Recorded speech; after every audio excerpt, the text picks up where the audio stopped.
দেখো কত জল বন্ধুরা। এটা আসানসোলের নুনি নদী, যেটা তোমরা সবাই চেনো। প্রচুর জলমগ্ন হয়েছে, প্রচুর ঘর বাড়ি ডুবে গেছে। 3 দিন ধরে কন্টিনিউ বৃষ্টি হচ্ছে। জলস্তর দেখো কত দূর বেড়ে গেছে। অনেক ক্ষতিগ্রস্ত হয়েছে, গরিবের বাড়ি ঘর ছাদ টালি সব পড়ে গেছে।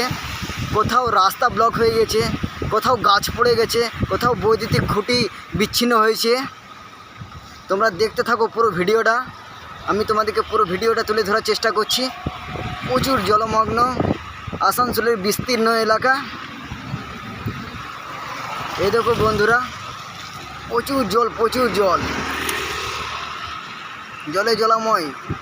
দেখো বন্ধুরা, পুরো গাছ ভেঙে পড়েছে রাস্তার মধ্যে, মানুষজন পারাপার করতে পারছে না। হ্যাঁ, প্রচুর বৃষ্টির জেরে যান চলাচল বিচ্ছিন্ন হয়ে গেছে, বৈদ্যুতিক তারও বসে পড়েছে, পুরো দেওয়াল ভেঙে গেছে। 3 দিন বৃষ্টির জেরে পুরো দেওয়াল ভেঙে গেছে, বাউন্ডারি ওয়ালের।